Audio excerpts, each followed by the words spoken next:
Welcome back, everyone, to NeuroAlchemy, where science meets soul and where healing is understood as a nonlinear, multidimensional journey. I'm your host, Dr. Sarah Young.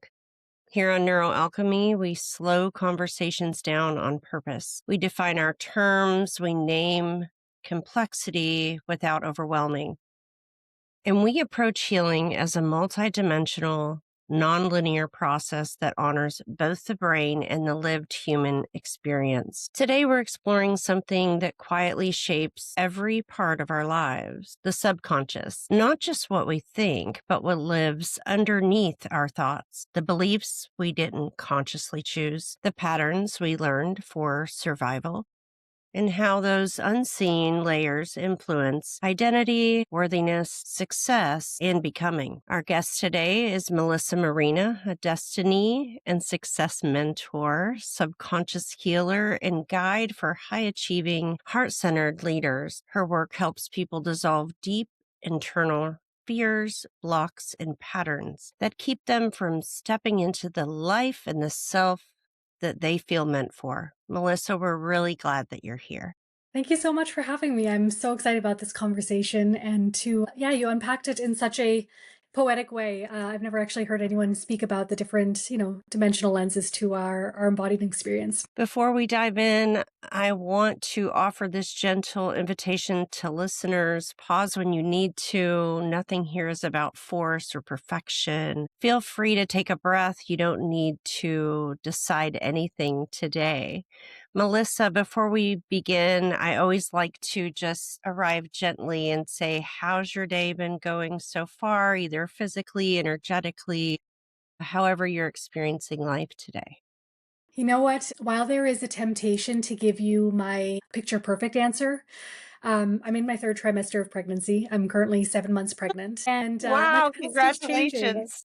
Thank you. My day got started the opposite. Usually I love to go introspective, right? Do the meditation, eat my food, nourish myself before being outward. And today, series of events happened where life requires some drop-offs and errands, and it actually started off in a turbulent direction that felt pretty dissatisfying, but I was able to catch it and reframe it with some EFT. So we're in a much better space after some food, water, hydration, and emotional release. But thank you for asking. That's my honest answer. I love that. And it's really important to be, I don't know, in my world, it's really important to be authentic. And this is a safe space for all of us. However, all of us are showing up in our individual spaces is always enough. And that's kind of one of our core tenets here on NeuroAlchemy. I'd love to start with your story. What drew you into subconscious healing in this work around destiny and alignment? Many moons ago, it was about 2017 or 2018. I was working a wonderful corporate offshore law firm job. I was on track for, the next raise and promotion. I was a first-time mom and in a pretty unhappy marriage. I remember going to the library. I was living in Bermuda at the time, and I was doing everything that was expected of me, right? Following in my mom's footsteps, graduating on the dean's list from business school, like doing all of the shoulds, right? I had a nice life on paper. And I couldn't put a feeling. I didn't have this level of emotional intelligence that I do now, right? So I didn't have ways to describe what I was feeling, but there was this ongoing void, like something was really missing, right? And I couldn't relate to anybody because everyone seemed so swept up with the corporate culture of performance and people pleasing. And so it felt like I was invisibly experiencing this thing that I had nobody to talk to about. And I remember stumbling through the library at the Bermuda College, and there was this book, I forget the author, but it was something around like the happiness test. And I looked at it and suddenly I was like, oh my gosh, I've been doing everything right. Am I not happy? And like the truth was I was so depressed. Like I was depressed, right? I was overproducing, under receiving, addicted to stimulants, right? ADHD meds to keep going, wine momming at night just to kind of drown out the unfulfilling void that I was feeling. And In that moment, something shattered where I realized that even though I was doing everything quote unquote right, that I actually wasn't happy at all. And so that sent me on a train of different events, but I started to discover authenticity and different modalities. And I went on this existential quest to understand myself. Who am I even? Like, if I'm doing all these things, why am I not happy? What do I even want? Right. And at this point, I was wearing so many masks that there was layers and layers and years of conditioning, but that was the catalyst, right, through to dive into personal development and kind of return home to actually understand who I was underneath it all. And so over 3 to 4 years and multiple, very expensive mistakes, that's when I actually started stripping everything away and come back to the original life purpose, the original mission, the original, soul who I was underneath all of the performance and shoulds. And it's my greatest passion to help people to remember what's underneath and what they actually wrote in for their soul's lifetime rather than what society has asked for. I would love to back up just a minute before we go deeper and just ground a few terms in everyday language. Sure. So, when you say subconscious, what does that mean in just regular everyday language? Yeah, it's a great question. So we have the conscious mind, right? That is the cognitive intelligence. We're actively aware of it, right? We are participating in it. And then we have the subconscious, which almost has a series of automatic behaviors and rules, like algorithms. The way that you drive home sometimes and you're thinking about things, and somehow you manage to get home safely, right? You know how to turn the wheel, how to make the thing, and you don't even know how you got home, but somehow you did, right? It's also the part of the mind that's responsible for breathing, keeping the heart running. These are the things that happen sort of behind the scenes. Any emotion or any event in our life where we have a strong belief that is formed combined with an emotional charge, right? So we assign a meaning of importance, meaning, oh my gosh, I had this really great emotion, like the love of my life, right? A sudden surprise, a birthday shower, or a drastic meaning, right? Somebody rejected you, you learned a big consequence, you lost someone. Anytime there's an emotional charge combined with a belief, they create sort of a subconscious memory that says, hey, look at this, save this for later, this is important. And it's how our ancestors learned to evolve, right? Because we witnessed our great grandfather go eat the poisonous mushroom and saw that that didn't work out for him, right? So we decided, okay, not that again. And it's here to protect us. Excuse me. But when we're not aware of some of the false assignment of meaning, like the time we were rejected from our crush in high school, we tend to carry stories that weigh significance or that shape and limit what we can create in our reality or what we can experience. And we want to be a steward of our subconscious mind by constantly exploring what are the beliefs we're holding about these things. It's the biggest reason why some people manifest great things in life and others feel like they can't surpass a certain level. And for our listeners, I want to name something here. The subconscious isn't mystical, right? It's learned safety. Melissa, how do subconscious patterns form? So, age 0 to 7, we are actually living our life in a totally different brainwave state. We're in a much lower brainwave state than what the human adults would be operating in. And this is how we learn everything, right? We take on the view by filtering through our parents' perception. We watch them walk, right? We watch them have these talks about money at the dinner table. We learn and copy everything. And this is great for so many reasons because this is how we learn to do things and become, adults. But then there's also times where mom and dad fought at the dinner table, right, over money. And we were observing and taking on their money stories as truth, right? Because all we know is what we're seeing. So the subconscious basically is programmed through our life experiences. 0 to 7 is typically the time where we have the most subconscious, programs, memories, beliefs installed because we're accepting everything as truth from our parents, our caregivers, the world around us. And then other determining factors would happen through our life through big catalytic events, such as a heartbreak, a loss, right? A separation, a major change where we are deciding things to be true about ourselves, such as are we lovable, right? Are we worthy? Are we successful? Because of an external event that has signaled to us that we are either good or bad, or that we can and can have things compared to what we see others. Does that ground it in all right? Yeah. How do subconscious blocks tend to show up in daily life? like in relationships, money, confidence, or decision making? The biggest way that we can see subconscious programs, and this is typically, as a healer, I can read people intuitively. And when they come to me and they say, I have this recurring thing, no matter what, I can't seem to get past this story, right? Every time I go to date, I'm disappointed because the guys are emotionally unavailable. They're distant, right? There's nobody on the market. And if it's the same story over and over, this tells me that there's a theme here, right? It's an ongoing, repeating cycle or pattern that needs to be interrupted. And until it's interrupted, we will get the same feedback and reinforce the same story of, here's why I've proven to myself, right? There's no available guys on the market. I can't be loved. Men are dangerous, whatever it is, versus somebody who may lean in and be like, oh, it's so interesting. I have that thought. I wonder where I got that thought, right? Is that even my thought, or did I just absorb that? And if I didn't have to believe this, what else could I choose to think about this? And maybe I haven't found the right guy yet, right? Maybe I'm still learning how to let love in. Maybe it's been unfamiliar to have anything else. Patterns are typically cyclical, or there's some sort of recurrence to them, whereas a subconscious block in itself is something that is like a glass ceiling. You can't seem to surpass it, right? No matter how much you manifest and pray and do the affirmations and the journaling, you're great in this area of your life and in this area, but then there's this one area you just can't seem to figure out, like boundaries with your in-laws or finally getting that raise and promotion. If there's this one thing that is stunting you, that is likely meaning that there's a limit or ceiling. So you help people break free from the crystallizations they don't even know they've created throughout their lives. Correct. Yes, that's exactly what we do. We go deep into where the first time that happened.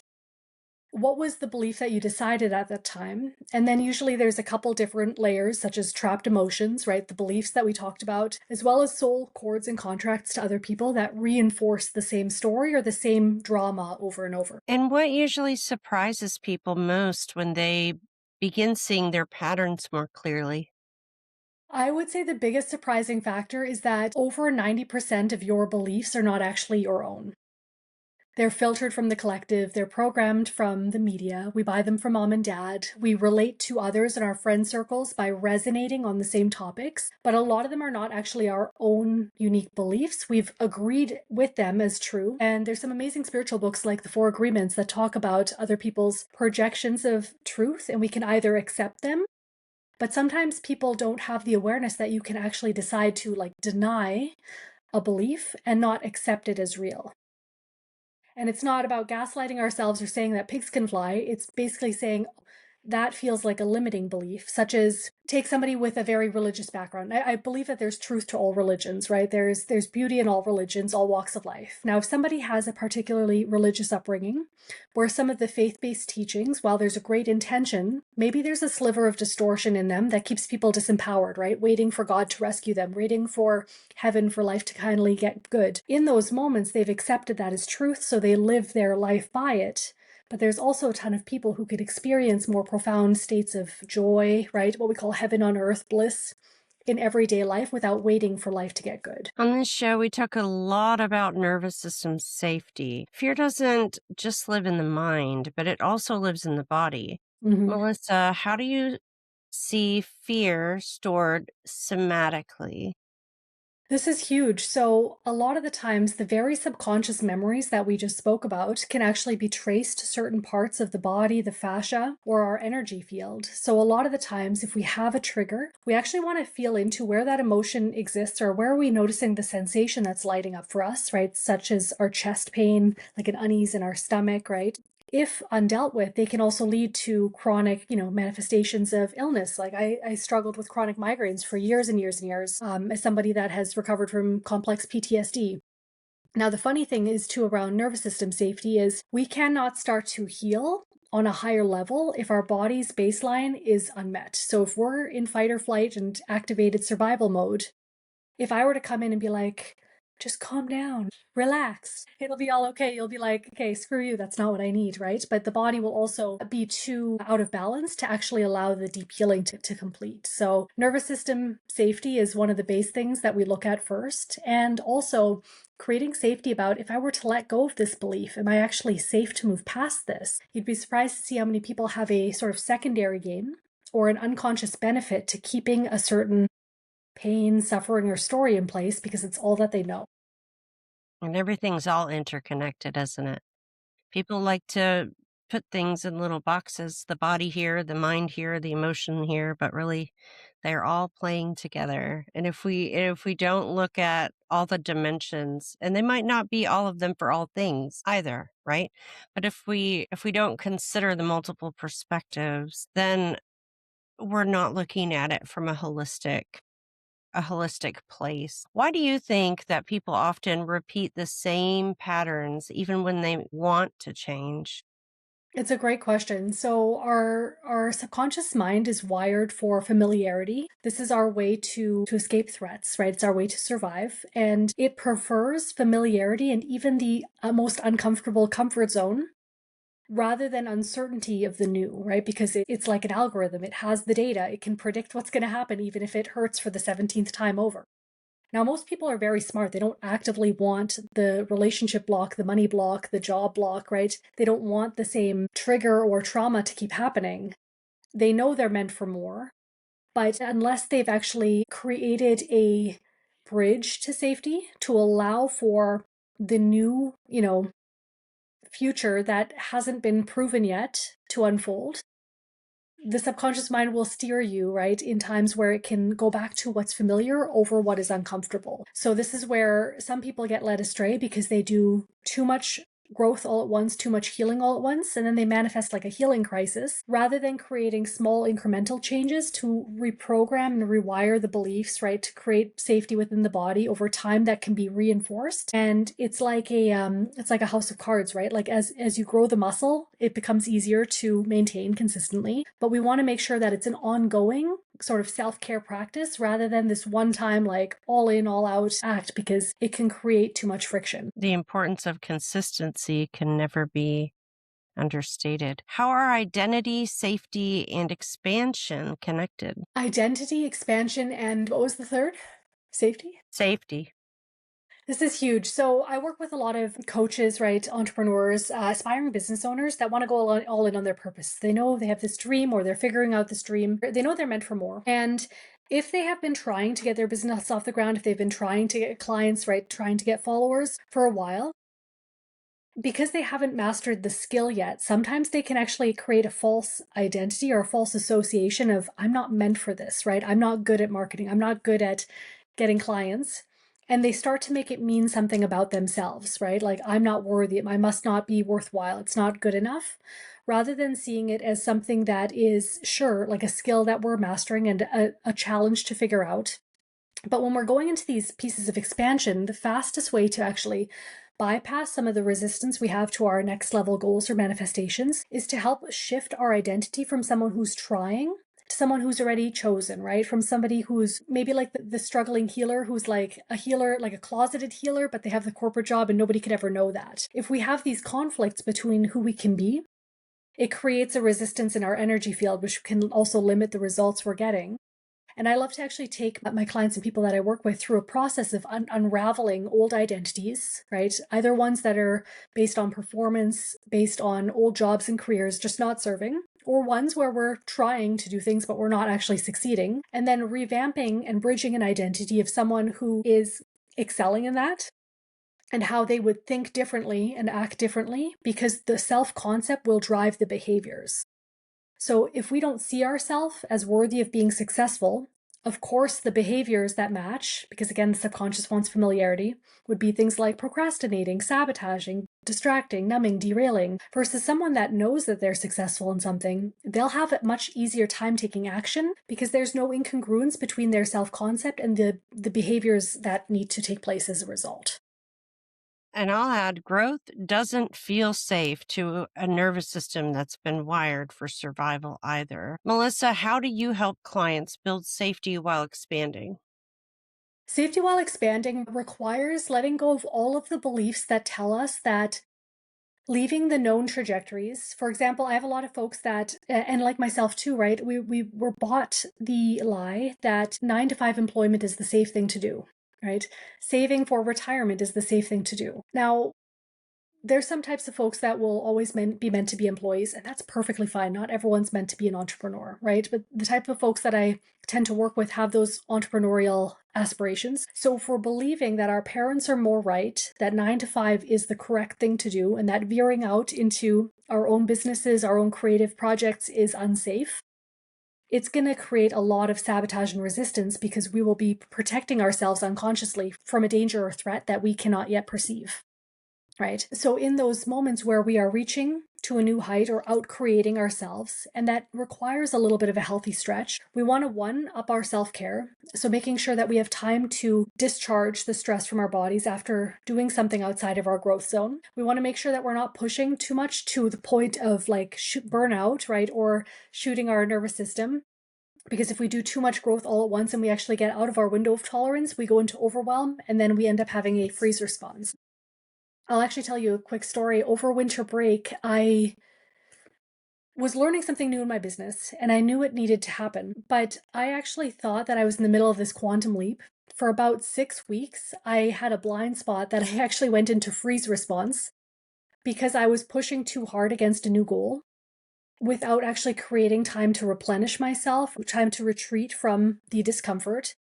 And so I thought I was, oh my gosh, I'm thinking differently. I don't want to work as hard. I actually just was in freeze response. So my nervous system was like, yeah, no, we overdid that totally. And it took me a little while to come out of that. So preventatively, what we can do is have small touch points of safety, like something you can look forward to each and every day. We can also use modalities like emotional freedom technique or tapping, right, to release some of the stress that gets created by doing things that are new, or some of the ways we have things like imposter syndrome, right? And to create safety that even if we're brand new to this, right, we are still able to succeed and thrive and be seen. And deep down, I think a lot of people are just afraid of the judgment that may come as a result. So if we can release others' expectations and release the fear of being seen or judged, then we can have more freedom to play in our creativity because we're not constantly looking to others to disapprove of what we're doing or to have a reaction. We're actually just in our own lane. Let's talk about worthiness. How does subconscious worth shape earning potential or Worth is directly tied to our ability to receive and keep things. So if we have a belief that we're not worthy of something, we will unconsciously push it out into the future, right? Either that, or if we somehow miraculously receive it, we will tend to sabotage it or find ways to get rid of it. Now, this is why we see so many people who win the lottery, right, or make it big overnight. They haven't actually been conditioned or reprogrammed to keep the money, to manage it, to feel safe sustaining it.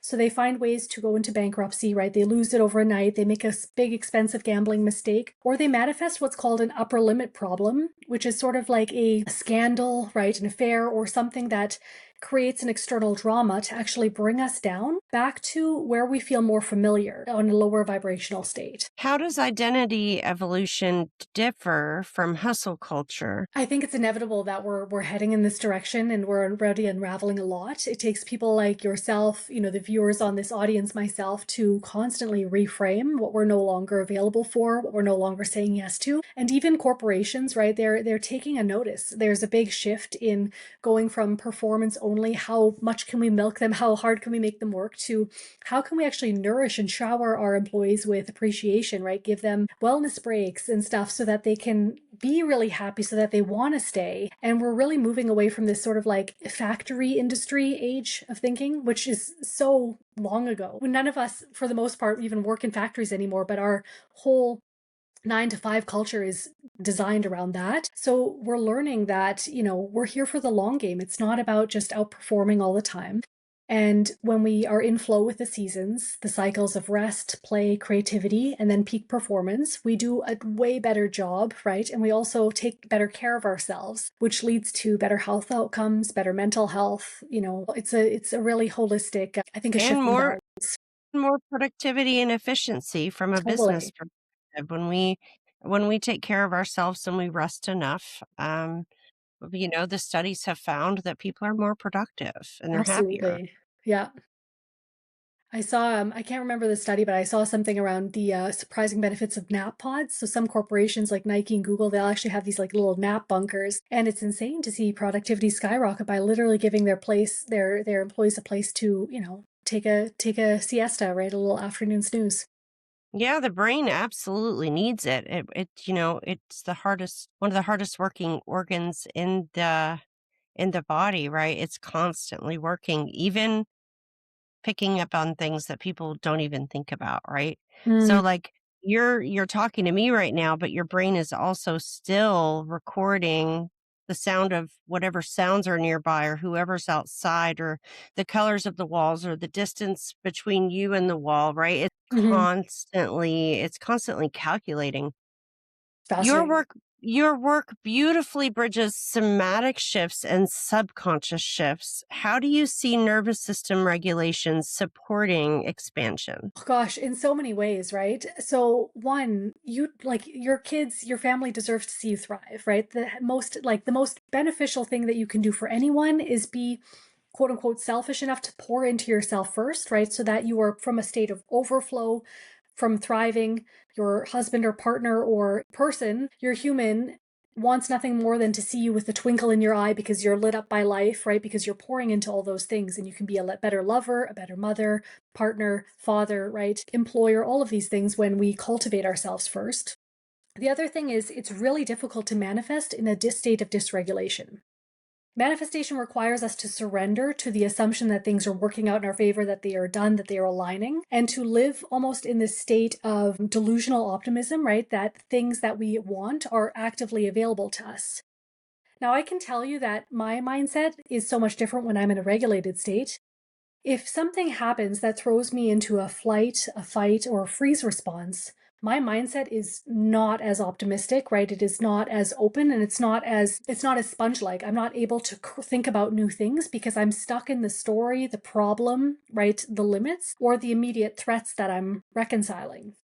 So this is why some people, they go to manifest abundance and their nervous system says, I don't feel safe with money. So of course the universe is your biggest ally. It's constantly saying, "Oh yes, Melissa, feels very unsafe with money. Okay, Melissa lacks money today." So it's not about like getting it right. It's just about being a match to what you want. We don't get what we want, we get what we are being. And if you had that thing show up, for example, you would be in a fairly regulated state. So, in order to create the least amount of friction on our way there, we want to remind ourselves that it is safe to be in the unfolding. We want to be safe trusting the process. And we also want to allow ourselves to have regular touch points of feeling like all of our needs are met, even if we still have some goals to figure out, things to work on. And it's called living in the gain instead of the gap. Where do intuition and neuroscience touch in your experience? I think that, science is quickly catching up to the fact that both worlds can coexist. Up until now, we've had the dreamers, right? And we've had the thinkers, and they were so separate. And we're starting to see with time, right? Even, different stats, right? Different studies are showing up to show that there is evidence. I think that it's a phenomenon that's hard to explain. Like, no one can explain God consciousness. No one can explain mystical experiences. These things are really hard to put into language. So, of course, there is a level of patience required, but this is one of the most intrinsically available things in all of creation. You know, Animals, humans, like we have these common threads. So I think with time and finding new ways to measure it allows more to be revealed around why people have these flashes, right? These spontaneous desires to go a different route to avoid some crazy accident. And it can just be traced down to intuition comes from parts of the subconscious mind that's processing data before we can logically catch up to what we've processed. It's also coming down to like our gut, right? Our microbiome. And when all of these, and also our heart, right? So when all of these things start to work in synergy, it's no longer this like woo woo thing. It's traced back down to biology. Absolutely. What changes when people stop overriding themselves and start listening inward? The best thing ever. If all of our life we have been doing things according to the way that we've been taught, right? We are conditioned from elementary school to get it right on a test, like to check the boxes. And somebody awards you a letter grade, right? Or a pass or fail based on if they perceive you did it the correct way, which means we're always operating or giving our power to an external authority to tell us whether we are being successful. Now, you know that we can't teach a fish to climb a tree, right? Fish are much better in the water, but that doesn't mean that they're not genius, right? The same way that a cheetah might not have the best experience on ice, right?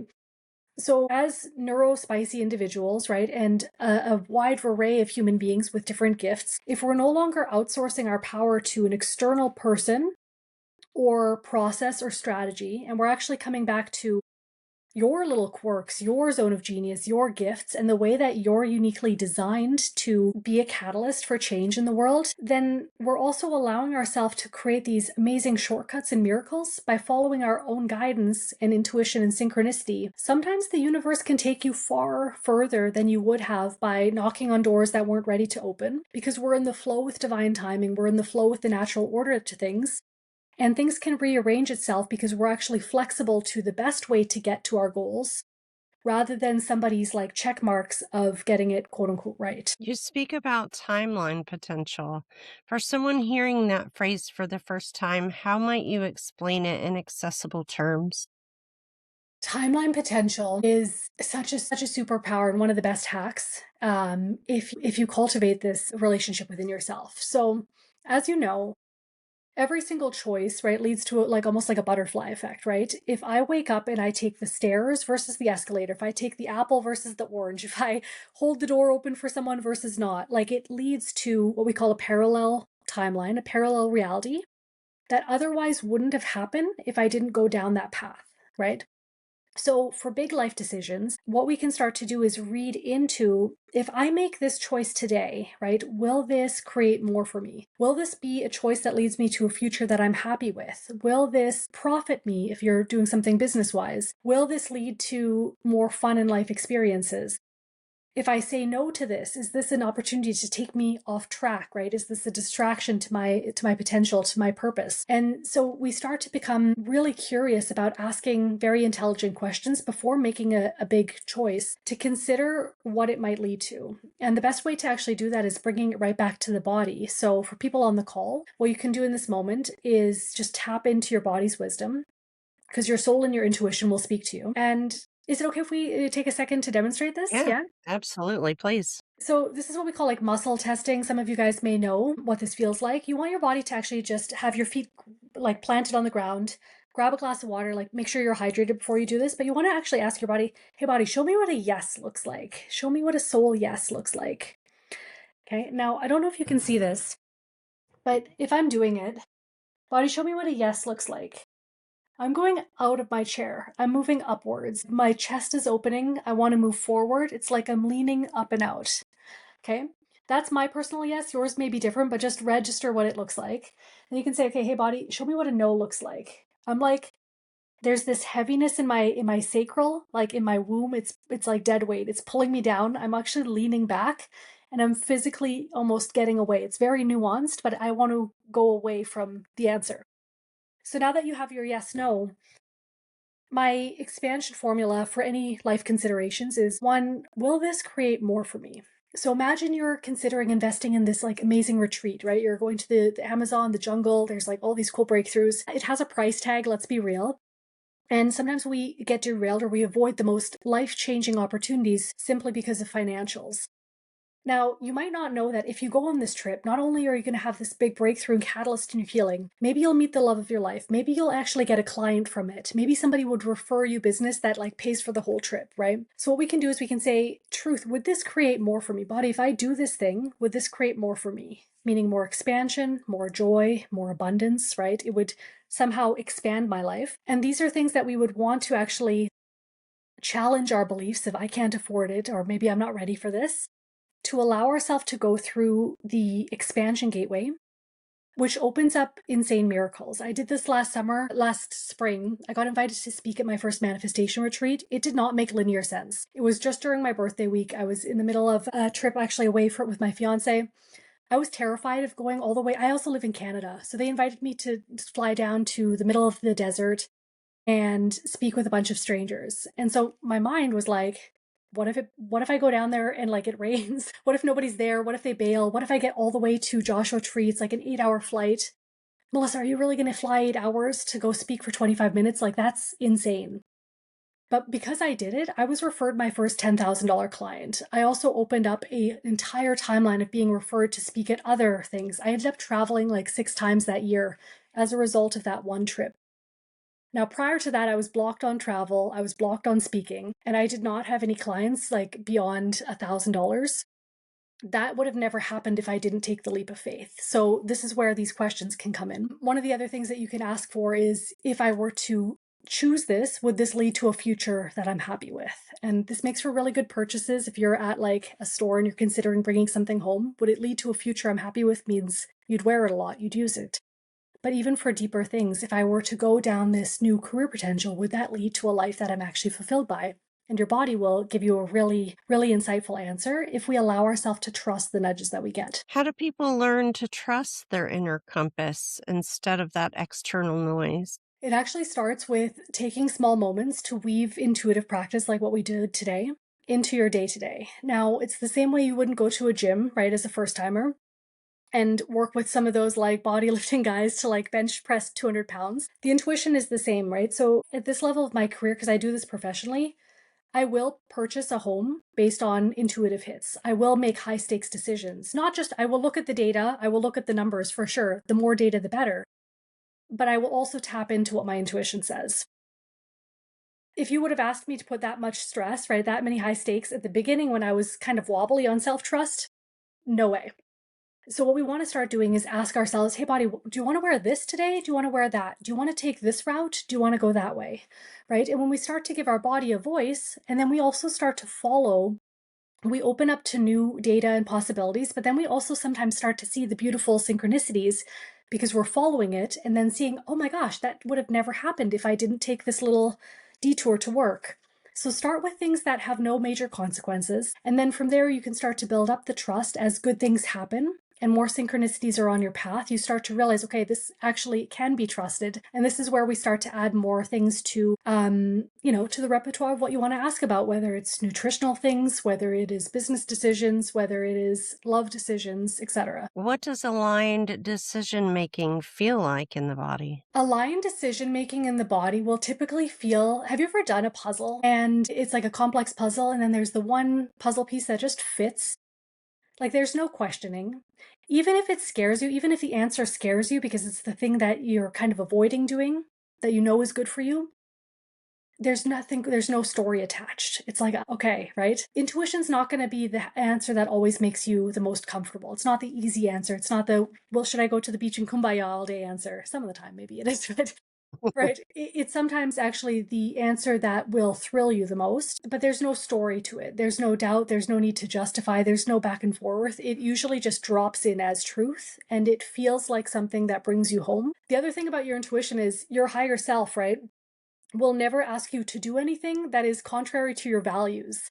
It may ask you to do something outside your comfort zone, but it's not going to ask you to do anything that you wouldn't ordinarily do. Like it wouldn't ask you to sell your house and become a stripper. Like, you know what I mean? Like things that are within your values will always be through intuition. So you kind of have a safety ground of, yeah, it might be uncertain, but it's certainly not going to put me out on the street. It's certainly not going to lead me to rip off people. It's certainly not going to lead to any major catastrophes, which is one of the kind of built-in safety mechanisms of you'll always be taken care of. It's like bumper alleys. We always close with a micro practice invitation, not a big protocol, not perfection, just a small practice listeners can explore each day throughout this week. Melissa, what micro practice would you offer to help people begin noticing and shifting their subconscious patterns? My suggestion is to spend a little bit of time being cognizant of the beliefs you're telling yourself. Right? So if you're going through your day to day and say you speak with your partner over work, right? They call you on your lunch break and maybe the interaction's a bit tense or whatever. As you hang up the phone, maybe you'll notice like a sensation in your chest, right? Maybe you'll notice that you've said something to yourself. Oh my gosh, like I made him mad again, or whatever this may be, right? I'm just making an example of. I'd love for you to get really curious around the belief that you're telling yourself and to just spend some time with it to inquire, like, is that even my belief, right? Is that, where did I decide that I'm automatically bad or wrong because we had a tense interaction? And where does that live into your body? And if you can go into wherever it's somatically expressed in your body, whether it's your chest, right, your neck, your throat, feel into that sensation and ask, when was the first time I got this story? And you may get like a flash of information, make it an insight or a specific memory. But as you actually breathe into it, we're reprogramming ourselves in this moment to feel safe, to rewrite a new possibility. And we're also interrupting any unconscious patterns that may be at play that you may have carried for like the past 10 to 20 years, right? So in those moments, these are small ways to start shifting those blocks and beliefs and patterns in real time and to actually release them from your body too, so you can create a new future. As we begin to close, I'd love to ask you one final question. What is one truth about healing, identity, or possibility that you wish every listener could carry with them after today? This may sound controversial, and we sometimes have an ingrained belief that healing takes time. Now, what I will say is, I'm going to preface this. My intention is not to communicate this from a place of bypassing, right, or instantaneous gratification. However, as you know, a practitioner who's worked with dozens and dozens of individuals across all cultures, all countries, everywhere from Australia to Lagos, Nigeria to Berlin, when we have a belief that healing takes time, we block or limit ourselves from instantaneous breakthroughs. Now, there may be different moments in time where you're working through different patterns, right, or different parts of your consciousness. And of course, it's an ongoing journey. But if we actually break the belief or destroy and uncreate the belief that healing must take time, we can actually speed up some of our biggest breakthroughs in our consciousness, in our evolution, or in what we can experience as a result of our physical manifestations, because we're no longer putting it somewhere out in the future, but we're allowing incremental breakthroughs in every moment that we choose to heal. I love that. Melissa, thank you for the depth and clarity you brought into this conversation. Thank Your you. perspective on subconscious healing and the way unseen beliefs shape the lives we build is powerful, grounding, and deeply relevant. For listeners who'd like to learn more about Melissa's work, all links will be in the show notes. If something in today's conversation resonated with you, please consider liking, sharing, and subscribing to this episode. That's how these conversations travel. That's how the people who need to hear them the most get to hear them. Thank you for joining us on NeuroAlchemy. You are Thank not you. broken, you are becoming. Bye for now. Thanks so much, Sarah. Bye bye.